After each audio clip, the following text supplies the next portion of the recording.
Primeiramente, só tirando uma licença, que eu queria também dizer que a satisfação também é minha, muito, muito importante para mim estar aqui nesse novo projeto seu também, e meio que a gente está cruzando projetos, né? Isso também está sendo uma corrente minha aí de abertura de mídia social e é uma satisfação muito grande estar aqui.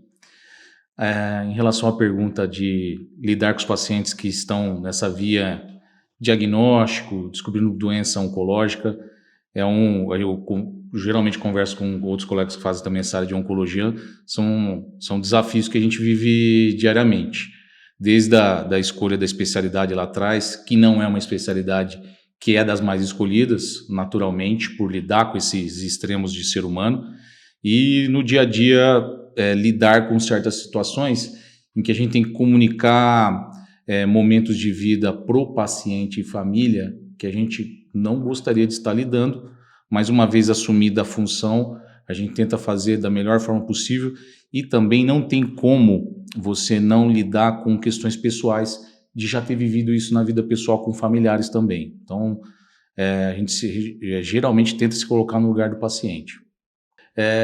Isso eu decidi escolher a área de cirurgia oncológica na residência de cirurgia geral. Lidando com todas as especialidades, a gente tenta se identificar qual que mais nos apetece, mais traz satisfação no exercício. E foi por influência direta, inclusive, de um cirurgião oncológico que é daqui da cidade, que é o Dr. Elson. Na época ele era meu chefe de residência, e duas coisas me chamam a atenção no exercício da profissão que ele exercia e exerce até hoje. Primeiro, a competência e a segurança no campo cirúrgico que ele exercia, aquilo me fascinava. E outra coisa que eu fui descobrir já fazendo a residência de cirurgia oncológica, que é o desafio enorme de vencer essa doença. Isso me traz muita satisfação. É claro, como todo profissional em várias áreas, não só na medicina, a gente tem as nossas derrotas, né? E a gente vai até um certo limite, mas quando a gente tem a satisfação de fazer uma cirurgia oncológica, retirar o tumor e ver o paciente voltando com a gente 2, 3, 4, 5 anos, isso aí não tem preço. Isso aí é uma coisa que traz enorme satisfação. Olha, certas coisas assim a gente guarda, né? No caso específico, quando a gente se conheceu, né? Quando você veio me procurar, isso é muito comum também da minha especialidade. Geralmente o paciente vem fazer uma segunda opinião, né? Porque não há uma cultura ainda na medicina brasileira. Vou procurar, eu tenho um tumor, seja lá qual for, eu vou procurar um oncologista. Geralmente não é assim, né? E no seu caso, que você me deu a licença de a gente comentar, era um tumor de pele, né? Um câncer de pele, que aliás é o câncer mais comum do ser humano e do Brasil, ainda mais aqui sendo um país tropical, né? E olha, se tem uma coisa, eu estive até recentemente num congresso, tem uma coisa que a gente tem que respeitar, é câncer de pele. Porque às vezes as pessoas minimizam. E é uma entidade que tem que ser tratado muito seriamente. Mas existem maneiras também de se comunicar. E é isso que é uma coisa que eu, como oncologista, tenho buscado sempre aprimorar. E quando você já chegou, você me permite, se você chegou assim arrasado no meu consultório. Você estava derrotado. Porque você tinha recebido a notícia junto com uma outra notícia tão pior quanto, se isso é possível.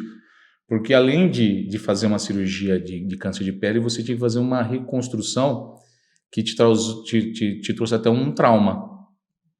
E isso você me confidenciou depois, né, no desenvolvimento das coisas. Porque o colega na ocasião teria te dito assim, até que você teria que ficar, entre aspas, desfigurado, né? A maneira como, infelizmente, a gente não consegue, e isso aí é uma coisa que a gente fala muito em medicina, assim, a relação médico-paciente é única, né? Ou você tem, ou você não tem. E na ocasião, eu tento, no seu caso, como vários outros pacientes comentam, nossa, doutor, mas você é muito positivo, né? Você põe a gente para cima, tal. E se não for assim, qual é o sentido de a gente partir para o tratamento, né? E felizmente, no seu caso, a gente conseguiu transformar um problemão num probleminha. às vezes o menos é mais, né? São coisas que a gente ouve, né? E fala no dia a dia. A gente conseguiu fazer, felizmente, uma cirurgia boa para você, ressecamos o tumor todo e não deixamos... Até ia te comentar contigo que eu não vejo mais cicatriz em você, né? Isso é muito bom, né? Pois é uma coisa que a gente já está aí em Sorocaba desde 2007, né? E a coisa da reputação em medicina é uma coisa muito devagar, né? Mas eu fico feliz quando eu ouço isso. Os pacientes comentam bastante e a gente já vai sendo conhecido até já pelo nome e sobrenome, isso é muito importante. Bom, eu sou um riopretense, né? Sou de São José do Rio Preto.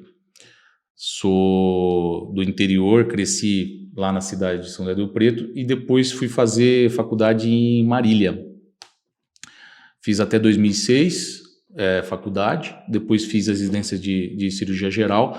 Fiquei um tempo trabalhando aqui, principalmente no Hospital Samaritano, como cirurgião geral, e decidi, depois de um tempo exercendo, que eu queria algo mais, queria tratar melhor os tumores, né, que apareciam no dia a dia. E isso, lá na época, em 2007, já era muito preponderante, hoje só aumenta, né, a doença câncer tem projeções até 2030 aumentar exponencialmente até 20%, 30%, graças ao estilo de vida e o envelhecimento da população, né? Então, depois fiz a residência de cirurgia oncológica em Goiânia, foi bem longe fazer lá, mas não me arrependo porque tem um dado importante de lá. Goiânia é o segundo hospital em volume de cirurgia oncológica do SUS no Brasil.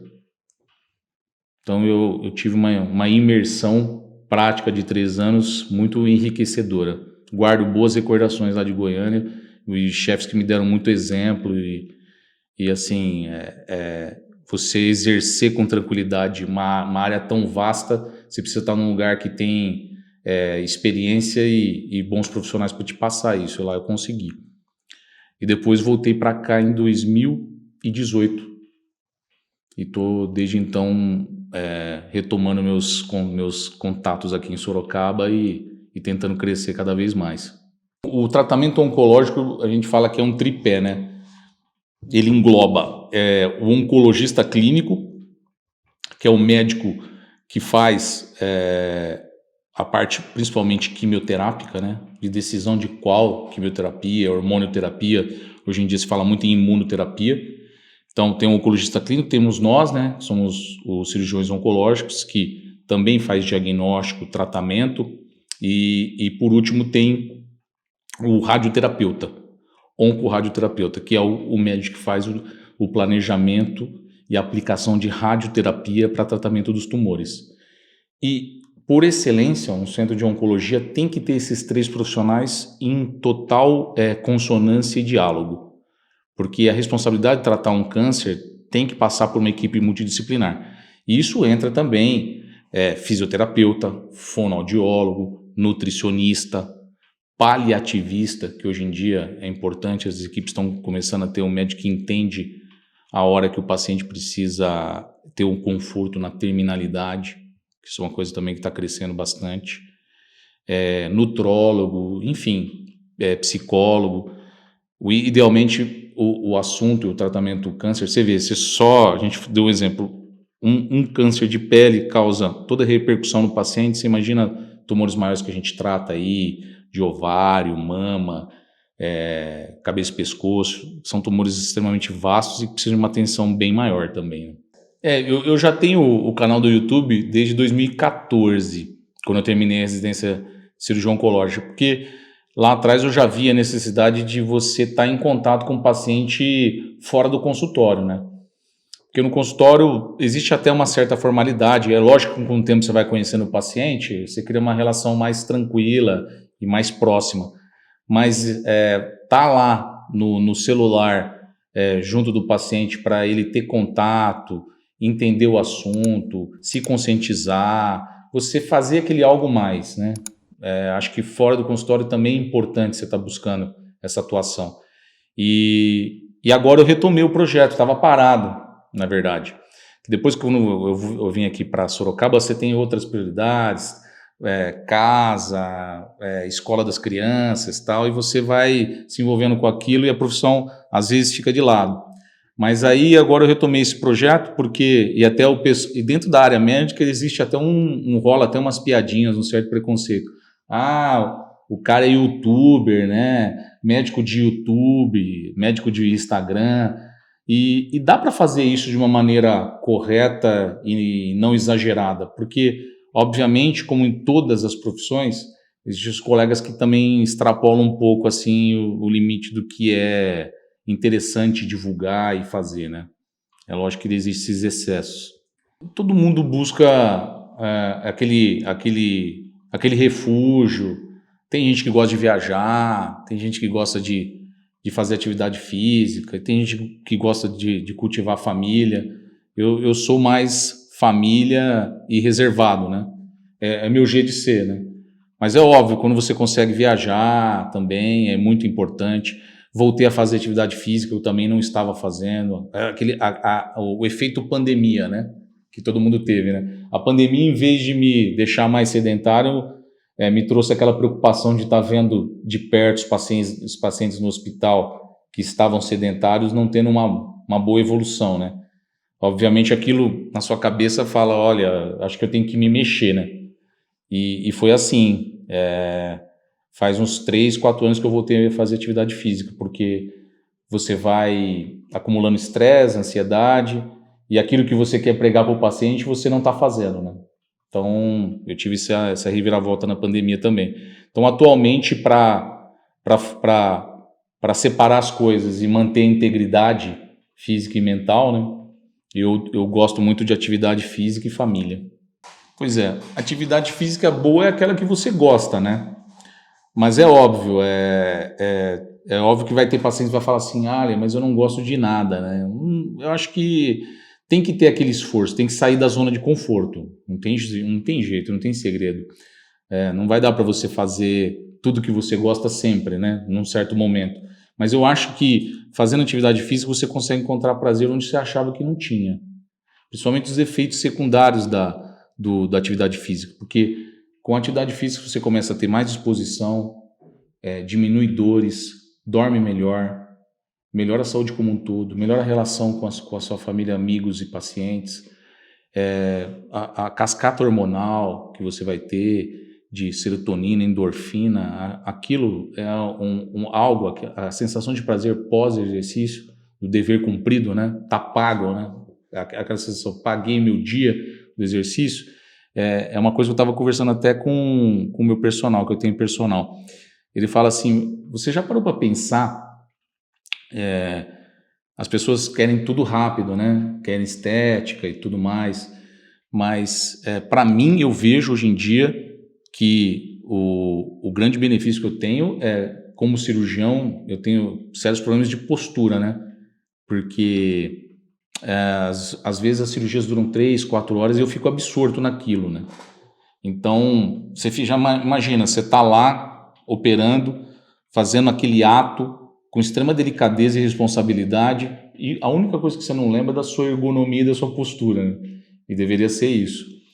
Mas eu estava falando do meu personal, ele falou, já para pensar que você dedica 3, 4 horas por dia para fazer uma academia e todo o resto do tempo que você tem de benefício, então 3, 4 horas perto de quantas horas tem uma semana que você está vivendo melhor e quanto tempo você está depositando a médio e longo prazo um envelhecer bem, um envelhecer independente, né? Não correndo riscos de quedas, fraturas, que infelizmente a gente vê os idosos acontecendo. Você pensar a médio e longo prazo, o benefício do exercício físico é fundamental e surreal, né? O quanto que ele te traz para a sua vida, né? Então, fazer esse tipo de reflexão, cedo ou tarde você vai ter que fazer, né? Não tem como. É a mesma coisa dos pacientes que fumam, né? 40, 50 anos, e depois chega para mim com tumor, fala assim, olha, passou da hora, né? Não tem como mais, né? Infelizmente, a gente tem visto até certas ondas aí do cigarro eletrônico, como se isso fosse melhor para a saúde, porque só teria nicotina. E não é bem assim, né? Porque a Anvisa não liberou. É uma coisa extremamente deletéria traz lesões térmicas para o pulmão também. Enfim, bebida alcoólica, sedentarismo, a má escolha dos alimentos. Não dá para, eu brinco com os pacientes, não dá para ser adolescente e novinho o resto da vida, né? Fazer uma vida de comer o que quiser, tomar todas no final de semana. Isso aí com o tempo vai cobrando eu chamo de poupança inversa, né? O que você faz agora, você pode colher coisas boas ou ruins, né? E quando chega um paciente que vive a vida toda aí até os 60, 70 anos e chega para mim e fala, ei, doutor, por que eu tenho isso? Aí a gente vai buscar tudo que ele fez durante a vida toda e deixou de fazer. Porque assim, a genética é importante, a hereditariedade, mas ela só responde por 10% dos tumores, né? O resto é o que você faz, é o dia a dia. O que você faz e o que você não faz, né? Principalmente às vezes. Então, essas reflexões você tem que ter uma hora na vida, né? É isso que eu sempre estou falando. Porque aqui, é lógico, eu sou um cirurgião oncológico que quero sempre ressecar o tumor da maneira adequada e deixar o paciente sem sequela.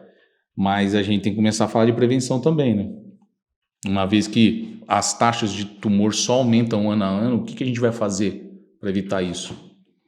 É o mais difícil, né? É viver melhor. No homem e na mulher os mecanismos são diferentes, mas chega no mesmo raciocínio, né? A mulher, quando entra na menopausa e passa a ter privação dos hormônios femininos, esteroide e progesterona e estrogênio, e no homem, com a queda do envelhecimento, com a queda da testosterona, ambos vão levar à diminuição da densidade mineral óssea. Na mulher é muito mais proeminente isso. Ela tem uma tendência muito maior que o homem de ter osteoporose, né, que é o osso enfraquecido, pelas questões hormonais. Mas o homem também tem. Isso, e o hormônio que o homem vai deixando de ter é inversamente proporcional à atividade física e massa muscular. Naturalmente, com a queda desses hormônios, o homem vai diminuindo a massa muscular e, por conseguinte, a densidade mineral óssea. A mulher também. O grande segredo aí é não deixar de ter uma vida ativa.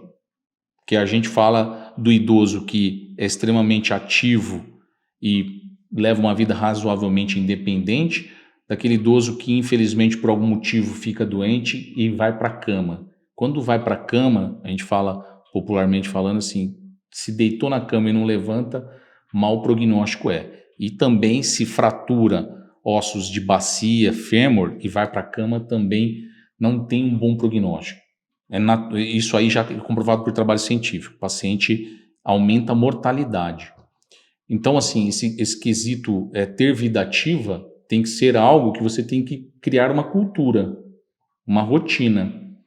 É difícil no começo, mas depois que você vê sentido e prazer de viver, eu tinha fortes dores na coluna, por exemplo.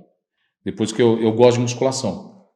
Depois que eu comecei a fazer musculação, eu praticamente não tenho mais as dores, porque eu fortaleci toda a musculatura, né? Paraespinhal, paravertebral, eretores da coluna. Isso aí tem um benefício fundamental, né?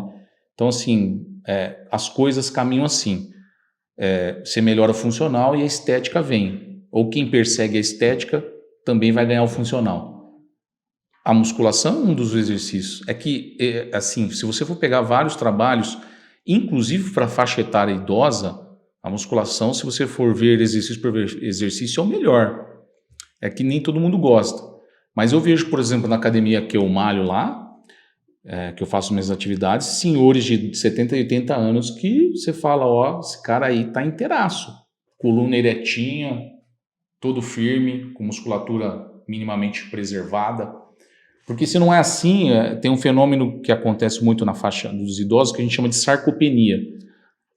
Naturalmente, se você não faz estímulo no idoso, não faz uma dieta, uma suplementação, é importante o idoso também entender que não é para comer de uma maneira desregrada, você vai caminhar para a sarcopenia. E a sarcopenia é uma desnutrição muscular grave. E isso aí impacta na qualidade de vida e no encurtamento da expectativa de vida. É totalmente relacionado. Tudo se resume a um misturo de feeling e experiência que o tempo te dá. É impressionante. Existem, assim, situações em que a família até, ou um familiar pede para entrar, ou dá um bilhete para a secretária colocando um dizer assim, não falar para o meu pai que ele tem câncer. Então, assim, você tem que lidar com esse conjunto psicológico paciente-família. Isso não tem como, né? E, obviamente, você está lidando com seres humanos com personalidades ali. Então, com o tempo, às vezes, já na primeira consulta, e com o tempo você vai vendo qual é o perfil do paciente.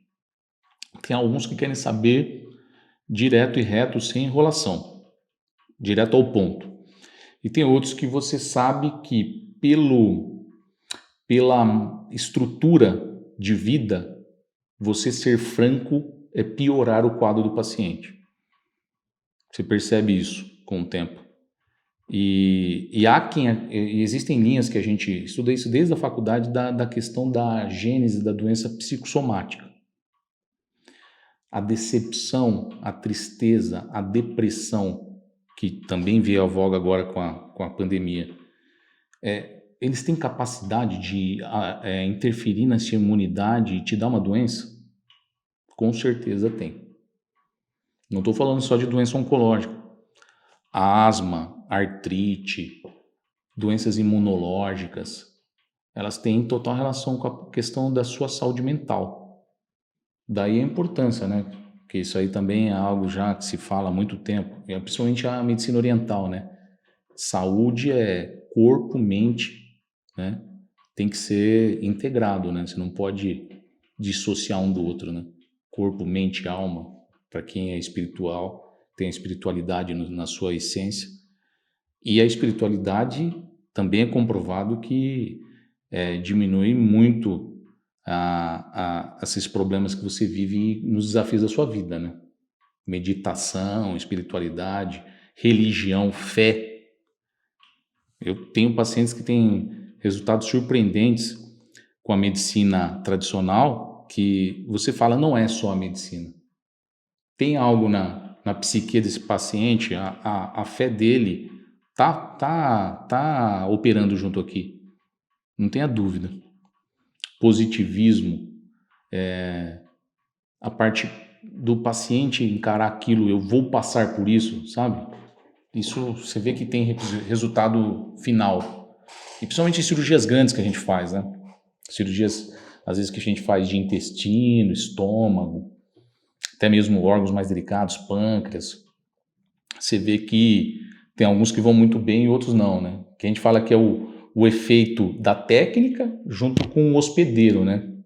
O que é aquele paciente do ponto de vista de cicatrização, de toda a questão genética dele, até onde ele vai também no limite dele para ter um resultado final satisfatório. Os milagres existem diariamente, está na nossa frente e a gente não enxerga. Eu não tenho dúvida disso. Eu sou uma pessoa de fé, eu tenho religião. Você me perguntou, né? Eu simplesmente deixei de falar do mais importante, né? Para viver essas dificuldades que a gente tem, em que as pessoas falam assim, mas a pessoa é fria, né? Não se envolve. No meu caso, eu não consigo entender você estar entrando num tratamento de um paciente e não se envolver. A diferença é o que você faz daquilo, você falou, né, do refúgio. Eu falei de família, exercício e Deus e fé e religião. Sem isso, eu não consigo entender como você faz para viver as diversidades da vida. Não tem sentido. Já desde a residência lá, quando eu estava aprendendo oncologia, eu aprendi uma coisa. Expectativa de vida em paciente grave não deve ser a gente que faz.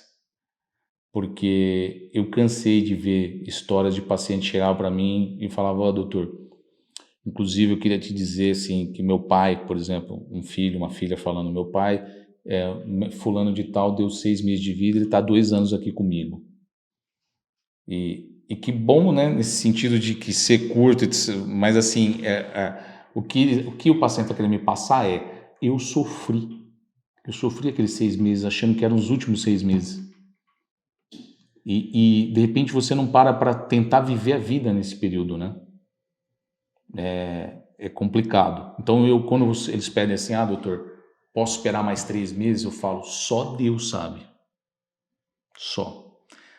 Da medicina a gente vai viver um dia após o outro, um mês após o outro, fazendo o que a gente tem de fazer de melhor para a qualidade de vida. Porque quando o tumor é avançado e a gente passa a não falar mais em cura, que é o tumor metastático, né? Que ele saiu do órgão primário e alcançou uma metástase em outro órgão. Pulmão, cérebro, fígado. A gente, dentro da medicina, já não fala mais em cura, né? Então, na doença avançada, você tem que buscar qualidade de vida. E eu falo sempre também de um outro quesito, que é dignidade. O paciente você tem que tentar manter a dignidade perante ele mesmo e a família o máximo possível. Não, câncer não é morte. Isso é uma coisa que vem dos nossos antepassados, avós e bisavós, de uma época que a medicina ainda estava em formação em vários aspectos e não se tinha o estudo da oncologia estabelecido. Não tinha os centros oncológicos, os hospitais, antigos hospitais do câncer, hoje em dia hospitais oncológicos, para tratar do assunto e estudar mais a fundo isso. E hoje em dia, a gente vê dos últimos 40, 50 anos, a cirurgia evoluiu muito, a radioterapia tem evoluído muito e principalmente a quimioterapia e a imunoterapia, trazendo cenários de doenças, por exemplo, vamos falar um tumor bastante frequente, o mais frequente da mulher depois do câncer de pele, né, que é o câncer de mama. A gente tem cenários de pacientes com doença metastática que vivem 10 anos ou mais. Então, assim, é óbvio que tem muita coisa pela frente aí, né? Depois do genoma humano e os avanços em imunoterapia que a gente tem visto, muita coisa está por vir, né? Mas é óbvio que os pacientes sempre querem ouvir, né? Quando o câncer vai ter uma cura? É uma pergunta genérica, né? Mas eu já queria dizer para os pacientes que essa conversa que nós temos aqui de prevenção e diagnóstico precoce, o tumor inicial ele tem 95% de chance de cura. O nódulo de mama de 1, 2 centímetros, o tumor de pele igual ao seu. É óbvio que são doenças muito distintas, né? Comparar câncer, eu também falo para o paciente que é complicado. Mas o tumor inicial, ele tem uma altíssima chance de cura. Por exemplo, o pólipo do intestino que resseca por colonoscopia. Essas situações iniciais que a gente consegue fazer uma prevenção primária e secundária adequada, nós estamos vivendo isso no dia a dia já. Então, sim, o câncer tem cura e a gente tem que falar isso sem estigma. Falar do assunto sem estigma. Bom, começando do tumor mais frequente, câncer de pele. Como prevenir? O câncer de pele é outro exemplo da poupança inversa que eu citei agora há pouco, né? Se você toma o sol desde cedo, intenso, inadequado e sem proteção, aquilo vai te cobrar a conta com 40, 50 anos de idade. Ainda mais um país como o nosso, que tem uma incidência maior de UVA, UVB. Então, protetor solar, coisa que também não se falava até pouco tempo atrás, né? Protetor solar de uma maneira disseminada. As pessoas que têm o fototipo, a gente fala da pele branca e olho claro, não tem como tomar sol, que a gente brincava que era normal. E na cultura dos anos 60, 70, 80, você usar um bronzeador solar para ficar o que era na moda, né, da pele bronzeada, isso não existe mais. O sol benéfico é até as 10 da manhã e a partir das 4 da tarde, e usando protetor solar. Isso é uma prevenção mais do que importante. Aí, falando das faixas etárias, vale lembrar da vacina do HPV, que no Brasil ela está cobertura do SUS, inclusive, para as meninas e meninos que não começaram a atividade sexual, na prevenção dos cânceres relacionados ao HPV, na mulher, principalmente o câncer de colo de útero, que é uma doença muito triste, que eu também trato bastante, inclusive no SUS. Triste porque afeta a mulher jovem, é o terceiro câncer mais comum da mulher, e a gente vê pacientes, às vezes, com doença incurável com 30, 40 anos de idade. E é a prevenção do HPV. Outras doenças também preveníveis do HPV: câncer de esôfago, câncer de canal anal, câncer de pênis, vulva ou vagina e o colo do útero, principal deles. Então, vacinar as nossas crianças contra o HPV antes do início da atividade sexual. A mulher iniciou a atividade sexual, Papa Nicolau, tem que ser anual, com o ginecologista. A partir dos 40 anos de idade, mamografia e ultrassom para prevenção do câncer de mama. É óbvio, se você tem uma história familiar, as coisas começam mais cedo. O homem com os 45 anos, PSA e o toque retal, que não tem mais cabimento a gente ter preconceito em fazer o homem ter a maturidade de fazer a prevenção do câncer de próstata, que é o mais comum no homem. Aos 45 anos também já se começa a colonoscopia. Terceiro câncer também geral, coloretal, entre homem e mulher, entre mulheres e homens, colonoscopia, que é um exame que eu vejo os pacientes reclamando mais do preparo do que o exame em si, porque o exame em si você não vê nada, é feito uma sedação, você dorme de uma maneira profunda, não sente nada, mas existe esse preconceito. Eu não quero ficar evacuando um dia inteiro antes do exame, mas o benefício, você vê, se você acha um pólipo, é o começo do câncer e geraria o câncer em 3 a 5 anos depois do pólipo. Imagina você ter a oportunidade de, no mesmo exame, identificar e ressecar. Um benefício enorme. Que mais? Nas mulheres, eu já citei a mamografia e o ultrassom transvaginal é importante no câncer de ovário, que é um câncer triste. O câncer de ovário tem uma estatística triste. 60% das mulheres que descobrem o câncer de ovário já é avançado. É bem triste também. Eu estava esquecendo do ultrassom de tireoide. O ultrassom de tireoide as pessoas esquecem. O câncer de tireoide é muito frequente, tem aumentado a frequência ao longo dos anos e você faz um diagnóstico por ultrassom. Bem tranquilo de fazer. Ultrassom de tireoide. Eu acho que é isso. Junto com a colonoscopia também a endoscopia, para os tumores gástricos, tumores do estômago, também é um exame bem tranquilo de fazer. Eu acho que é isso. Aí vai de caso a caso você fazer um estudo mais aprofundado. Mas o que eu faço? A tomografia, a ressonância, a PET? Aí os pacientes já querem o mais desenvolvido. Mas tudo começa com anamnese, que é a conversa do paciente, médico e paciente, exame físico, exames iniciais e depois os exames mais aprofundados. Mas basicamente é isso que a gente pode fazer a nível de orientação, prevenção e buscando o tumor sempre no início, né? Buscando não ter o tumor e se for para ter o tumor, a gente conseguir pegar no início.